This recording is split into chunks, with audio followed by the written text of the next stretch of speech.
നടന്നില്ല. പക്ഷേ പിന്നെ അതുമായി ബഹളപ്പെട്ട ബന്ധപ്പെട്ട ചർച്ചകളും മസ്ലഹത്തുകളും നിരവധി നടന്നു. അപ്പോൾ അതിലേക്കൊന്നും കടക്കുന്നില്ല. അങ്ങനെ 1989 ജനുവരി 16 എന്ന് പറഞ്ഞാൽ സമ്മേളനം നടക്കുന്നതിന് ഏകദേശം 2-3 ദിവസം മുമ്പ് അവർ സ്റ്റേ വിക്കറ്റ് ചെയ്ത് ഒരു അടിയന്തര മുഷാവറ ചേർന്നു. സമ്മേളനത്തിൻ്റെ നമ്മളെ എറണാകുളം സമ്മേളനം എല്ലാ അർത്ഥത്തിലും വിജയിച്ച് കിടക്കുകയാണ്. ആ സന്ദർഭത്തിൽ ഒരു മുഷാവറ ചേരുകയാണ്, അടിയന്തര മുഷാവറ. വളരെ സുപ്രധാനമായ സമ്മേളനം, വിഷയം ചർച്ചക്കൊന്നും എടുക്കാതെ യോഗം ചേർന്നു. യോഗത്തിൽ അന്നാകെ പങ്കെടുത്തിട്ടുള്ളത് 23 പേരാണ്. അടിയന്തര മുഷാവറയിൽ ആ മുഷാവറയിൽ പങ്കെടുത്ത 23 പേരിൽ പങ്കെടുത്തുകൊണ്ട് സുപ്രധാന വിഷയങ്ങൾ അവിടെ ഉണ്ടായിരിക്കെ അവിടെ ഈ മഹല്ല് ഫെഡറേഷന്റെ ഭരണഘടന വായിച്ച് അത് പാസ്സാക്കി. പിന്നെ സമസ്തക്കെതിരെയുള്ള കേസാണ് പിന്നെ ചർച്ച ചെയ്തത്. ഈ സ്റ്റേ ഇതാണ് കേസ്, അതിനെപ്പറ്റി ചർച്ച ചെയ്തു. കേസുമായി ബന്ധപ്പെട്ട് ഇതുവരെ നടന്നതെല്ലാം അംഗീകരിക്കണമെന്നും ഇനി ആവശ്യമായതെല്ലാം ചെയ്യണമെന്നും അതിന് എനിക്ക് അനുവാദം നൽകണമെന്നും ജനറൽ സെക്രട്ടറി കെ ഉസ്താദ് മുഷാവറയിൽ പറഞ്ഞു.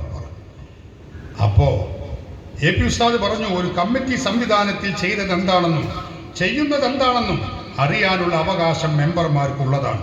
മുഷാവറയുടെ പേരിലാണ് കേസ് എന്നതിനാൽ അത് നടത്താനുള്ള അധികാരവും ആവശ്യമാകുന്ന സംഖ്യയും അനുവദിക്കേണ്ടതുമാണ്. അതുകൊണ്ട് ഇവിടെ നടന്നത് ഇപ്പം എന്തൊക്കെയാണ് എന്നൊന്ന് വിശദീകരിക്കണം എന്ന് AP ഉസ്താദ് പറഞ്ഞപ്പോൾ അത് ചെവി കൊണ്ടില്ല. വീണ്ടും പറഞ്ഞത്, ഞാനിവിടെ കേസുമായി ബന്ധപ്പെട്ട് കുറേ കാര്യങ്ങൾ ചെയ്തിട്ടുണ്ട്, അതൊക്കെ നിങ്ങൾ അംഗീകരിക്കണം. ഇനി നടക്കാൻ പോകുന്നത് നടത്താനുള്ള എല്ലാ പണവും തരണം, അതിന് ആവശ്യമായ അനുവാദവും നൽകണം എന്ന് പറഞ്ഞപ്പോൾ മഹാന്മാക്കളായ നമ്മുടെ നേതാക്കൾ പറഞ്ഞു, മിനിറ്റ്സും റിപ്പോർട്ടും അത് നമ്മുടെ ചരിത്രത്തിൻ്റെ ഭാഗമാണ്, സമസ്തയുടെ ചരിത്രമാണ്, അത് തിരുത്താൻ അനുവദിക്കില്ല. അത് തിരുത്തിയാൽ സമസ്തയുടെ തന്നെ ചരിത്രം മാറ്റി എഴുതുന്നതിന് തുല്യമാണ്. അതിനാൽ നിങ്ങൾക്ക് ഇവിടെയുള്ള നമ്മൾ ഇതുവരെ നിലനിന്ന് പോകുന്ന ആശയത്തിനെതിരിൽ എഴുതാനും അല്ലെങ്കിൽ പറയാനും അത് ചെയ്യാനും അഭിപ്രായം ഉണ്ടെങ്കിൽ ഞങ്ങൾക്കൊന്നേ പറയാനുള്ളൂ, ഞങ്ങളുടെ അതിന് എതിരഭിപ്രായം അത് രേഖപ്പെടുത്തി വെക്കണം. അത് സമസ്തയുടെ കീഴ്വഴക്കമാണ്. ആർക്കെങ്കിലും എതിരഭിപ്രായമെങ്കിൽ എനിക്കതിൽ എൻ്റെ അംഗീകാരമില്ല എന്ന് പറഞ്ഞ് ആ അംഗീകാരമില്ലാത്ത എതിരഭിപ്രായം രേഖപ്പെടുത്തിയ ആളുകളുടെ പേര് എഴുതി വെക്കും. അങ്ങനെ ഞങ്ങളുടെ ഈ എതിരഭിപ്രായം എഴുതണം എന്ന് പറഞ്ഞപ്പോൾ അതിനൊന്നും തയ്യാറല്ല. ഇവിടെ ഭൂരിപക്ഷ അഭിപ്രായ പ്രകാരം മാനിച്ച് നിരുപാധികം ഞങ്ങൾക്ക് ഇവിടെ സമ്മതം നൽകണമെന്നും അങ്ങനെ മാത്രമേ എനിക്ക് ചെയ്യാൻ കഴിയൂ എന്നും വാശി പിടിച്ച് നിന്നപ്പോൾ മഹാനായ താജുൽ ഉലമ അസയ്യിദ് അബ്ദുറഹ്മാൻ അൽ ബുഖാരി തങ്ങൾ പറഞ്ഞു, ഹക്കിന് വിരുദ്ധമായി ഒന്നിനും കൂട്ടുനിൽക്കാൻ ഞങ്ങൾക്ക് സാധ്യമല്ല എന്ന് പറഞ്ഞ് എന്ന് പ്രഖ്യാപിച്ചുകൊണ്ട് താജുൽ ഉലമയടക്കം 11 പേർ ആ മുഷാവറയിലെ വാഗ്വാദത്തിന് ശേഷം മുഷാവറയിൽ നിന്ന് ഇറങ്ങിപ്പോരുകയാണ്. ഇതാണ് ഇതിൻ്റെ ചരിത്രം. പുറത്താക്കിയതല്ല, നമ്മൾ ഇറങ്ങിപ്പോന്നതാണ്. ആകെയുള്ളത് 23 പേരാണ്, നമ്മൾ മനസ്സിലാക്കണം. ആ യോഗത്തിൽ 23 പേരാണ് ആകെയുള്ളത്. മഹാനായ താജുൽ ഉലമയുടെ കൂടെ 10 ആളും താജുൽ ഉലമ അടക്കം 11 ആളുകൾ ഇറങ്ങിപ്പോന്നു. സാധാരണ കണ്ണിയത്ത് ഉസ്താദ് അധ്യക്ഷനായി യോഗത്തിന് ഇല്ലാത്ത സന്ദർഭത്തിൽ വൈസ് പ്രസിഡന്റായ ഉള്ളാൾ തങ്ങൾ പാപ്പാനെയാണ് അധ്യക്ഷനാക്കാറുള്ളത്. പക്ഷെ ആ യോഗത്തിൽ ആദ്യം തന്നെ EK ഉസ്താദ് ജനറൽ സെക്രട്ടറി അധ്യക്ഷനായി പ്രഖ്യാപിച്ചത് KK അബൂബക്കർ മുസ്ലിയാർ എന്ന KK അബൂബക്കർ ഹസരത്തിനെയാണ്. അപ്പം തന്നെ ഈ രംഗം പന്തിയല്ല എന്ന് മനസ്സിലാക്കി ബഹുമാനപ്പെട്ട ഷിറിയ അലിക്കുഞ്ഞി ഉസ്താദ് താജുൽ ഉലമ ഇറങ്ങുന്നതിന് മുമ്പ് തന്നെ ഇറങ്ങിയ ആളാണ്. ഇത് ശരിയല്ല, താജുൽ ഉലമനല്ലേ ഇവിടെ അധ്യക്ഷനാക്കാറുള്ളത്, ഇപ്പം എന്തേ ഇയാള്, അപ്പം ഇതിലെന്തോ പന്തികേടുണ്ട് എന്ന് മനസ്സിലാക്കി ഷിറിയ അലിക്കുഞ്ഞി ഉസ്താദ് നേരത്തെ ഇറങ്ങി. താജുൽ ഉലമയുടെ കൂടെ 11 ആളും. അപ്പം എത്ര ആളായി? 12 ആളായി. യോഗത്തിൽ ആകുള്ളത് എത്ര ആളാണ്? 23. ഇപ്പം ഭൂരിപക്ഷം ആരുടെ കൂടെയാണ്? എന്തെങ്കിലും അന്തപ്പെട്ടിരിക്കണത് നമ്മളെ കൂടെ. അതന്നെ ഒറ്റ ഉത്തരേ അതിനുള്ളൂ. അപ്പൊ ഈ ന്യൂനപക്ഷമായ ആളുകൾ ഈ ഭൂരിപക്ഷത്തെ പുറത്താക്കുക എന്ന് പറഞ്ഞാൽ യഥാർത്ഥത്തിൽ തികച്ചും നിയമവിരുദ്ധമായ ഒരു സമസ്തയാണ്. അപ്പുറത്തുള്ളതും തീരുമാനമാണ് അവരെടുത്തതും എന്നത് ഉറപ്പാണ്. അത് നമ്മൾ മനസ്സിലാക്കണം. നമ്മളെ കൂടെ ഹക്കുണ്ട് തൊള്ളോട് ഇങ്ങനെ പറഞ്ഞാൽ പോലെ എങ്ങനെയാണ് ഈ ഹക്ക് എന്ന് കൂടി നമ്മൾ പഠിക്കണം. വിശദീകരിക്കാൻ സമയമില്ല. ഈ വല്ല കുറവ് വന്നിട്ടുണ്ടെങ്കിൽ ജലീൽ ഉസ്താദൊക്കെ പറയും. ഞാൻ പറയുന്നത് അങ്ങനെയാണ് നമ്മുടെ സമസ്ത കേരള ജംഇയ്യത്തുൽ ഉലമ നേതാക്കൾ പുറത്തു പോയിരുന്നത്. 20 വർഷമായി സമസ്തയുടെ ജനറൽ ബോഡി വിളിച്ചിട്ട് 20 കൊല്ലം സമസ്തയുടെ ജനറൽ ബോഡി വിളിക്കാതെ ഇങ്ങനെ നിലവിലുള്ള ആൾക്കാർ ഇങ്ങനെ കൈകാര്യം ചെയ്തു പോരുന്ന ആളാണ്. ആ കാലയളവിലും ഈ പുറത്താക്കൽ നടക്കുന്ന 89 വർഷക്കാലയളവിലും മുഷാവറയിൽ 40 ആൾ മുഴുവൻ ഇല്ല. അത് 60-ാം വാർഷിക സൂര്യർ നോക്കിയാൽ തന്നെ ചിലപ്പോൾ കാണും.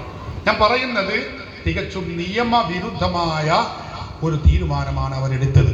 20 വർഷമായി ജനറൽ ബോഡി ഇല്ലാത്ത ആ സമസ്തയുടെ ജനറൽ ബോഡി ചേരാൻ നമ്മുടെ വൈസ് പ്രസിഡന്റും സെക്രട്ടറിയായ എ പി ഉസ്താദും, അതായത് താജുൽ ഉലമയും എ പി ഉസ്താദിന്റെ നേതൃത്വത്തിൽ ഉലമാക്കൾക്ക് സാധിച്ചു. അങ്ങനെ നമ്മുടെ മഹാത്മാക്കളായ നേതാക്കൾ അതാ ആ ജനറൽ ബോഡി ചേരുകയാണ്.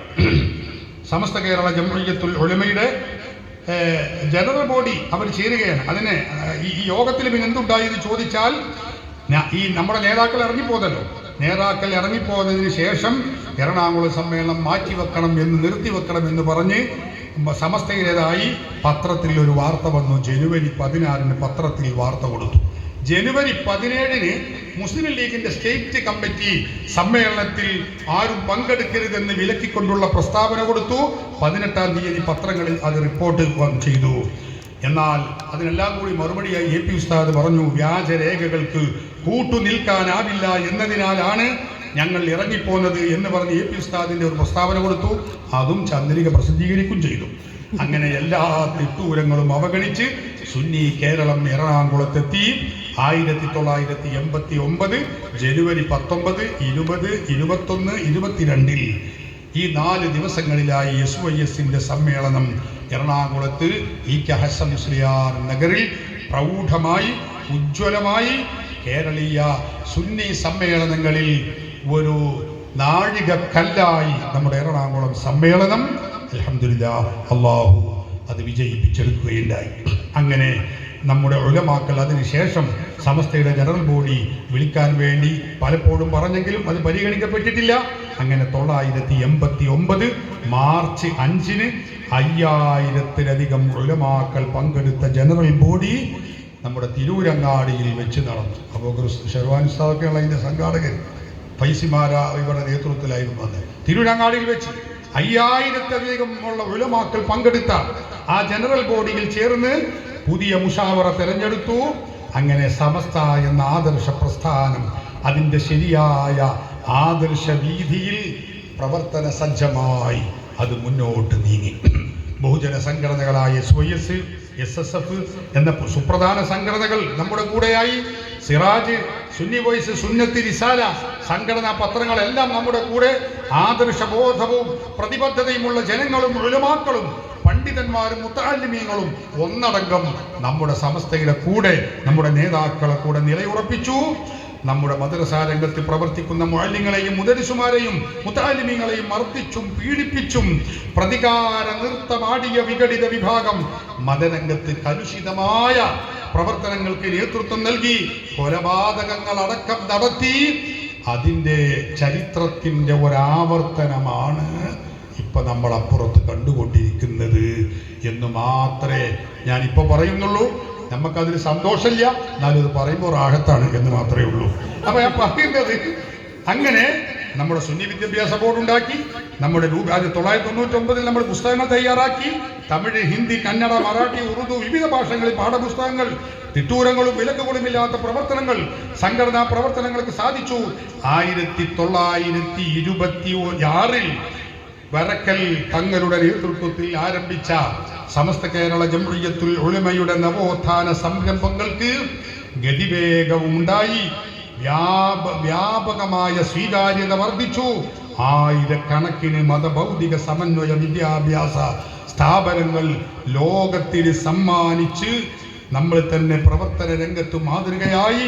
അൽഹംദുലില്ലാഹ്, ശാസ്ത്രീയമായ സംഘടനാ സംവിധാനങ്ങളും പ്രവർത്തനങ്ങളുമായി നമ്മുടെ ഈ സമസ്തയുടെ ധീരോദാത്തമായ മുന്നോട്ടുള്ള ഗമനം അത് തുടർന്നു കൊണ്ടിരിക്കുകയാണ്. 100 വർഷത്തിലേക്ക് അടുത്തുകൊണ്ടിരിക്കുന്ന ഈ ഘട്ടത്തിൽ നമ്മളൊന്നിങ്ങനെ തിരിഞ്ഞു നോക്കിയാൽ കഴിഞ്ഞ നമ്മുടെ സമസ്തയുടെ പ്രവർത്തനം 926 മുതൽ നടന്ന സമസ്തയുടെ പ്രവർത്തനം എടുത്ത് നമ്മളൊന്നിങ്ങനെ തിരിഞ്ഞു നോക്കുമ്പോൾ സുബ്ഹാനല്ലാഹ് ഒരു കാര്യം നമുക്ക് ഉറപ്പാണ്. സമസ്ത ചെയ്ത ഏറ്റവും വലിയ പ്രവർത്തനം എന്താണെന്ന് ചോദിച്ചാൽ, ഒരു കാലത്ത് നമുക്കറിയാമല്ലോ സൗദി അറേബ്യയെ വഹാബിസം പിടിച്ചു വിഴുങ്ങി. ഒരു കാലത്ത് വിഴുങ്ങിയിരുന്നു. ഇപ്പൊ അതിൽ നിന്ന് മോചിതരായിക്കൊണ്ടിരിക്കുകയാണ്.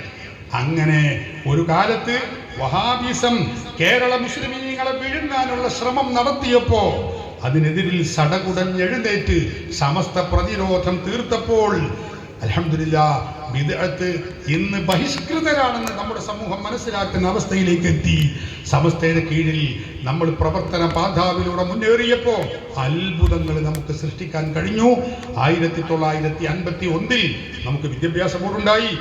സമസ്ത കേരള സുന്നി യുവ സംഗമം 954, SSF 973, പിന്നെ ജംഇയ്യത്തുൽ മുഅല്ലിമീൻ, ജംഇയ്യത്തുൽ മുഫത്തിശീൻ, SMA, അതുപോലെ നമ്മുടെ പ്രസ്ഥാനത്തിന്റെ പൊതുവേദിയായി കേരള മുസ്ലിം ജമാഅത്ത്, പിഞ്ചുബാലന്മാർക്ക് SPS, പ്രവാസി ഘടകങ്ങൾ ICF, RSC, വിദ്യാഭ്യാസ സംരംഭങ്ങൾ ജാമിഅത്തുൽ ഹിന്ദ്, IAME തുടങ്ങിയ വിവിധങ്ങളായ സംരംഭങ്ങളിലൂടെ നമ്മൾ നേടിയെടുത്തതെന്താ? ആദർശബോധമുള്ള ലക്ഷക്കണക്കായ പ്രവർത്തകരെയും അനുഭാവികളെയും കേരളത്തിൽ മാത്രമല്ല, ഇന്ത്യയിലെ വിവിധ സംസ്ഥാനങ്ങളിൽ മാത്രമല്ല, ഇന്ത്യക്ക് പുറത്തും നമുക്ക് സൃഷ്ടിച്ചെടുക്കാൻ കഴിഞ്ഞു എന്നതാണ് ഈ പ്രസ്ഥാനം ചെയ്ത ഏറ്റവും വലിയ നേട്ടം. രാഷ്ട്രീയമായ ചിന്തകളില്ലാതെ പ്രസ്ഥാനത്തിന് വേണ്ടി മാത്രം പ്രവർത്തിക്കുന്ന അഹ്ലുസുന്ന ആദർശം മാത്രം കൈമുതലാക്കിയ ലക്ഷക്കണക്കായ പ്രവർത്തകരെ വളർത്തിയെടുക്കാൻ സാധിച്ചു എന്നത് ചെറിയ കാര്യമല്ല. സഹോദരങ്ങളെ, പിഞ്ചു കുട്ടികൾ മുതൽ വലിയവർ വരെയുള്ള ആളുകൾക്ക് ആവശ്യമായ മത ധാർമ്മിക പഠന സംവിധാനങ്ങൾ നമുക്ക് ഉണ്ടാക്കിയെടുക്കാൻ കഴിഞ്ഞു. ദിവസവും നമുക്കറിയില്ലേ, സുബ്ഹി നിസ്കാരം കഴിഞ്ഞാൽ വെളിച്ചമാകുന്നതോടുകൂടി ഓരോ മുസ്ലിങ്ങളുള്ള ഗ്രാമത്തിൽ പിഞ്ചു പൈതങ്ങൾ ഉൾപ്പെടെയുള്ള നമ്മുടെ കുട്ടികൾ മദ്രസകളിലേക്ക് പോയ ലക്ഷക്കണക്കിന് വിദ്യാർത്ഥികളെ ധാർമ്മികമായ പഠനത്തിന് കലാലയങ്ങളിലേക്ക് പറഞ്ഞയക്കാവുന്ന ഈ സംവിധാനം അത് കേരളത്തിന്റെ സവിശേഷതയാണ്, സമസ്തയുടെ സംഭാവനയാണ്.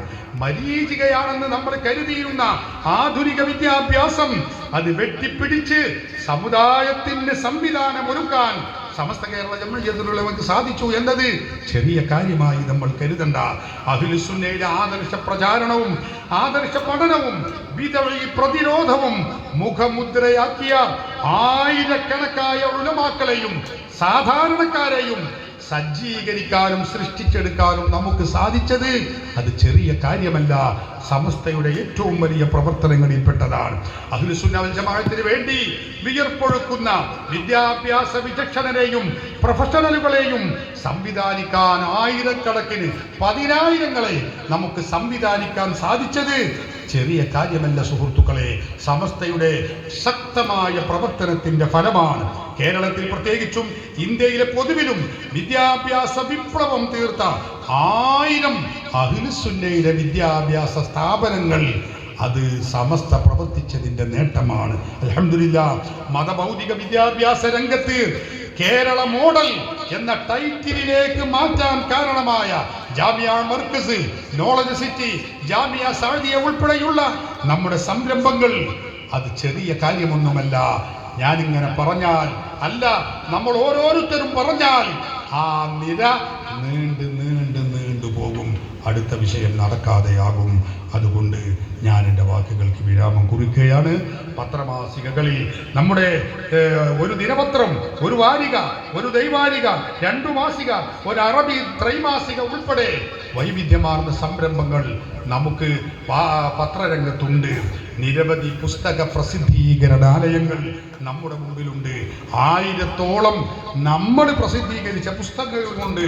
പ്രിന്റിങ്ങിന് വേണ്ട ആവശ്യമായ എല്ലാ സാങ്കേതിക മേന്മകളും മേളിച്ച സംവിധാനങ്ങൾ ഉൾപ്പെടെ എത്രയാണ് നമ്മുടെ വളർച്ച. അൽഹംദുലില്ലാഹി സുമ്മ അൽഹംദുലില്ലാഹ്.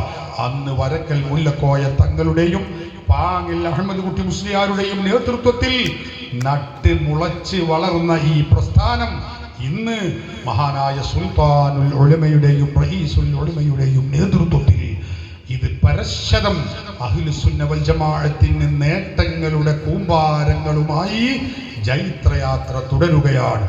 അല്ലാഹുവേ, ഇനിയും ഒരുപാട് ഉയരങ്ങളിലേക്ക് എത്താനുള്ള തൗഫീഖ് നൽകണേ അല്ലാഹ്.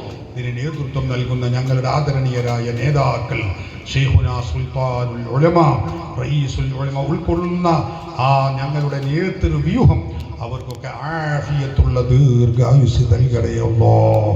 അവരുടെ തണലിലായി ദീർഘകാലം ദീനി ഖിദ്മത്തിനുള്ള തൗഫീഖ് ഞങ്ങൾക്ക് നൽകണേ അല്ലാഹ്. ബിറഹ്മതിക യാ അർഹം